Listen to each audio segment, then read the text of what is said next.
Alam naman natin na 'pag pinag-usapan natin 'tong impeachment case, hindi lang naman nakatutok dun sa issue mismo, dun sa kaso, dun sa ebidensya sa loob ng impeachment court. Kahit nasa pre-trial conference stage pa lang naman, 'no?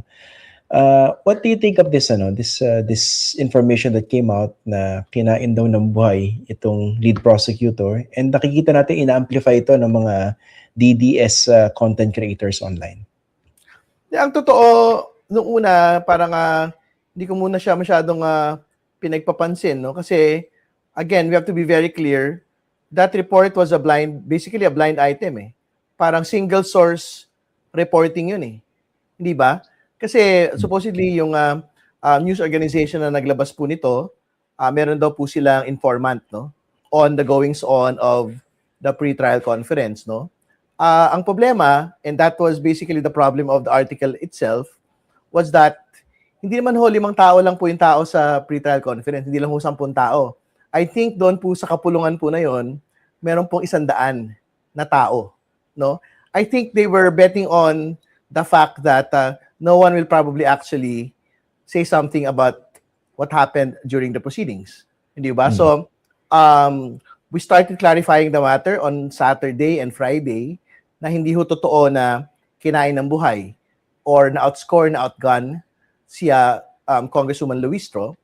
At basically, ito ay pagtatalo lang po ng mga abogado. No? And today, true enough, nagsalita ho siya Congresswoman Luistro already and other people that were there during the proceedings. But most importantly, yung po Senate Secretary, Clerk of Court of the Impeachment Court, Secretary Bantog, stated also there. Hindi ba na wala pong ganoong insidenteng nangyari, that was not his recollection of what had happened.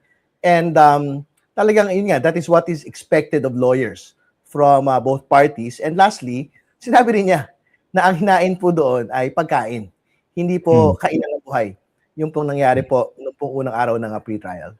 Okay, pero what do you think of this information? The fact that it came out and ina-amplify siya ng mga pro-Duterte content creators or mga pages. What do you think? Is there something more, is there something deeper that should be looked into regarding this? Siyempre, I think that is a concentrated and a coordinated attack po talaga to discredit the reputation of the House Prosecution Team. Hindi ba? Pero as has always been the case in each and every example of how they try to discredit the prosecution team, they've done it in the Maleta issue. Hindi ba? And they're doing it again. Katulad na sinabi ko, yung pong single source reporting, kaya hong wasakin yun ng tao na nandun during that proceeding na magsasabi kung ano po yung nangyari doon. So, ang dami ho nagsabi on record, hindi nagtago on anonymity. Ako, Congresswoman Luistro, and most important, third party, Secretary Bantog ho yung nagsabi, wala hong kainan ng buhay. So, basically, they can amplify all they want, but that is something that exists only in their echo chamber, in their silo. So, we are not discouraged by what we had seen because alam namin yung totoo, alam namin yung nangyari, alam po namin yung kalidad ni Congresswoman Luistro. Okay, in the first place, meron po bang yan? Parang patakaran sa loob ng pre-trial conference, at least at that level, na bawal magsalita either camp or you're free to talk about what's happening inside? Well, alam po niyo, hanggat maaari naman, hindi naman ho kailangan. In fact, wala naman ho nagtatalakay nung pong mga hindi pa ho napagkakaisahan na mga usapin. No? So, ang totoo din ho, during the proceedings itself, wala din ho nagbabawal na magsalita during the panel proceedings. No? So, ibig sabihin, hindi naman kailangan yung lead prosecutor lang po yung nagpapaliwanag. Pwede hong lahat ng miyembro ng panel ay magbigay ng kanya pong pagtingin. So, malaya pong magbigay ng pahayag. Kasi part of the intrigue of that article was that dahil nga ho, nagkakaproblema na, one of the private prosecutors had to intervene. Hindi din ho yung totoo. Kasi nga, anyone can actually intervene during the course of the pre-trial proceedings. Ibig sabihin, I can intervene, the defense panel can actually intervene, no problem. It's part of what we can actually do. So, ibig sabihin, wala hong sinalba, wala hong kinailangan hong tulungan nung pong panahon po na yun. Okay. I don't know whether you're free to talk about this, pero nakarating po kasi sa aking impormasyon, at least at that particular instance, parang very aggressive daw sa pag-object itong defense panel led by that uh, lead defense counsel. Na para bang ang dating ay yun ang marching orders nila na talaga mag-object sa bawat punto na i-raise ng House Prosecution Team. Talaga, ganun ba yung nangyari? Yeah, without confirming or denying, no? Kasi, syempre, we don't want to make commentaries also on the defense din naman po, out of respect for them. Whatever it is that they have done, or whatever it is that we have done, is something that is basically serving the cause, for example, of us to prosecute the Vice President and their cause to basically defend the Vice President. Kaya nga po, ang sinasabi ho namin dito, there was a vigorous discussion, no problem. Di ba? Pero it cannot be said na meron pong nanaig doon po sa dalawa pong panig. Kasi, alam po niyo, kung meron pong nanaig doon sa dalawang panig, we won't actually reach this point today. Na talaga pong mas expeditious na po yung pong pre-trial proceedings. Ibig sabihin, hindi man kami tapos today, pero I think if we had done it in the original manner that the pre-trial proceedings would have been undertaken, tingin ko mas mahaba pa ho yung magiging proseso than what we have today. Okay. Of course, dito sa next question ko, Congressman, I'm not saying na ito ay pakana ng defense team. Pero do you think there was an effort to set the tone at this stage of the pre-trial conference?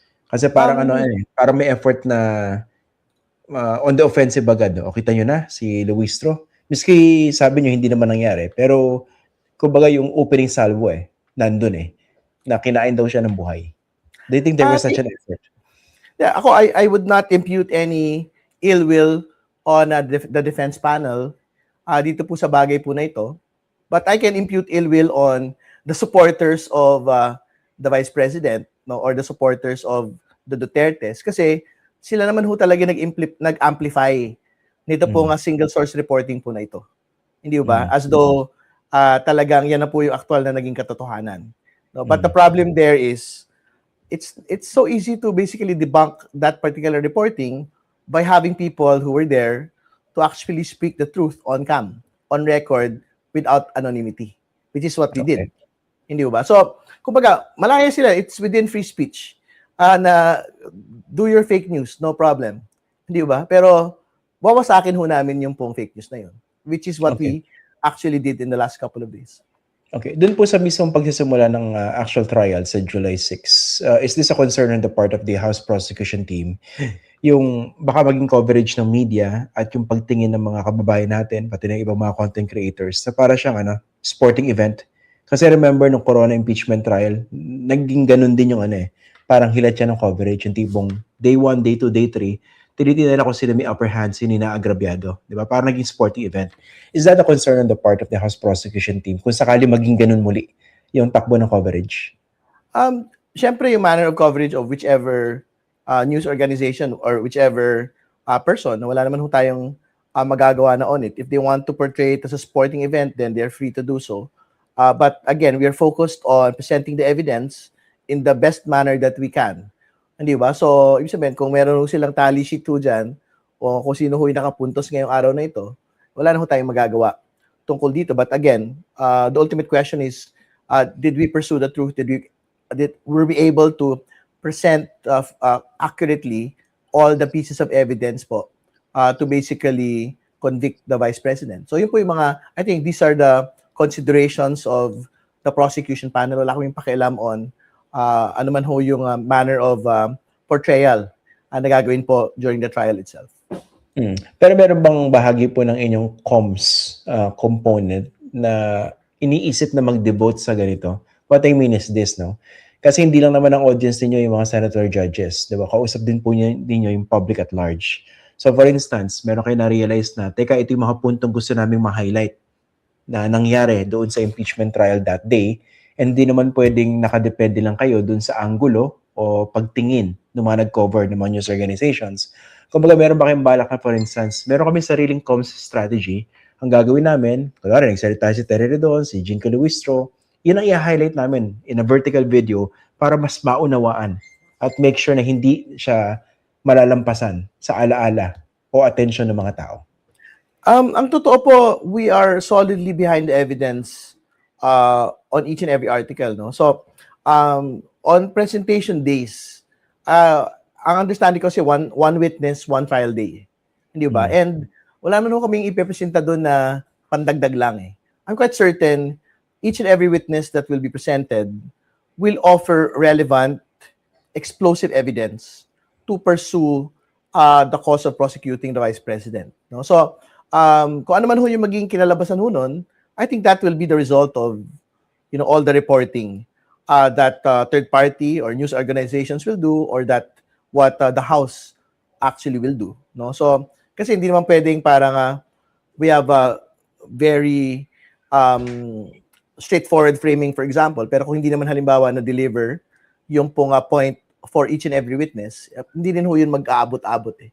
Hindi ba? So, ang mahalaga sa amin, we should be able to present each and every witness, maipakita how relevant it is, how material it is, and how explosive it is to really prove yung pong articles of impeachment.